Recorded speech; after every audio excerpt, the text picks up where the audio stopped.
Hi GOR, this is Unit 6, Lesson 7, and today we're going to talk about the law of sines and some special right triangles in trig.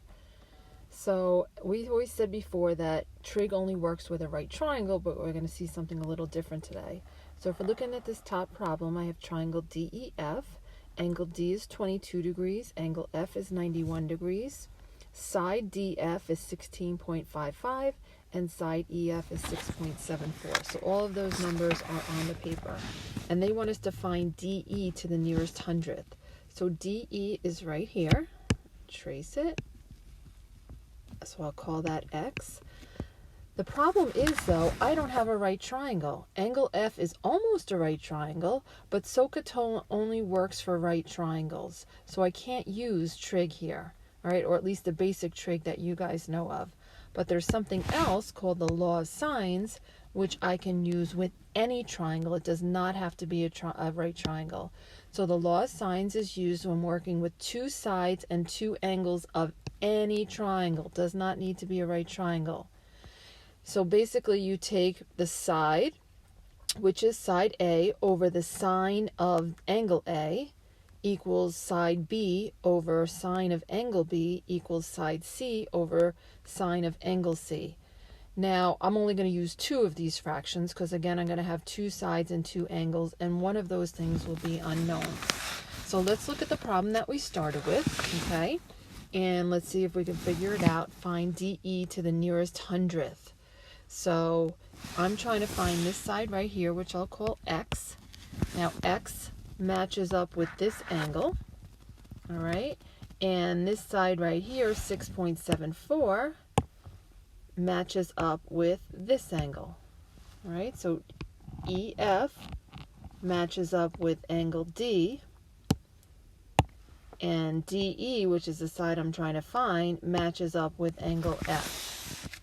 So I'm going to do X, which is the side I'm trying to find, over the sine of 91. It's always the side over the sine of the angle. And then the side, which is 6.74, over the sine of the angle, the sine of 22. Now when you cross multiply, this is going to be a little bit messier than we did when we did our basic trig, but not to worry. So when I cross multiply, I have sine of 22 times X equals sine of 91, close the parenthesis, times 6.74. And to solve for X, I need to divide both sides of by sine of 22. So this is, I'm going to highlight what's going in your calculator. So in your calculator, you're doing sine of 91, close the parenthesis, times 6.74.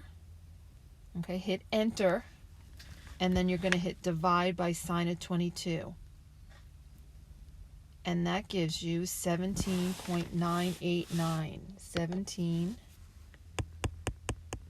17.989.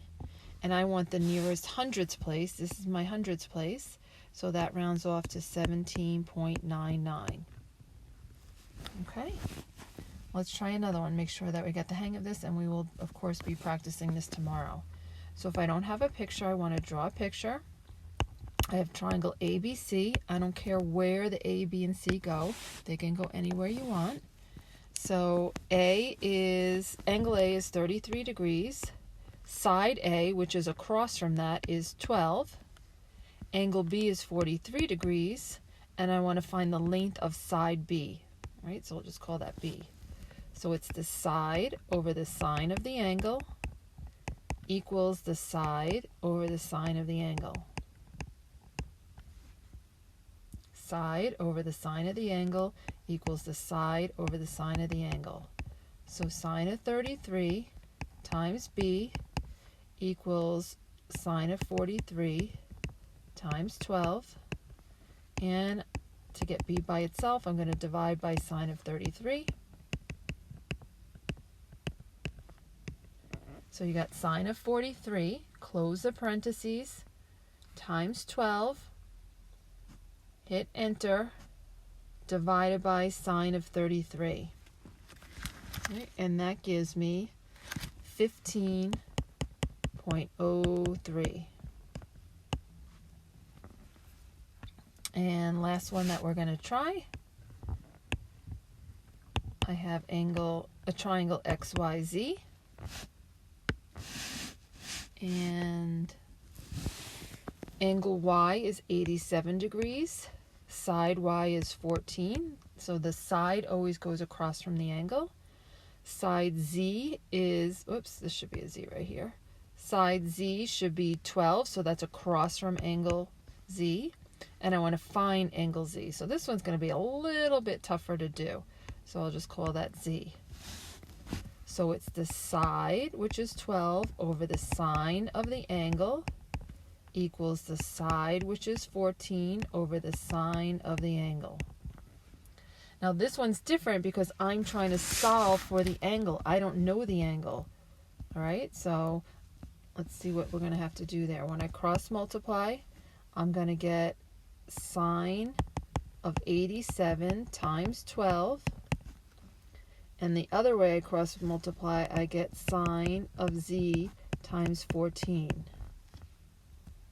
Okay, now remember, when I don't have the angle, I have to use that inverse. But let's hold up. I'm going to divide by 14.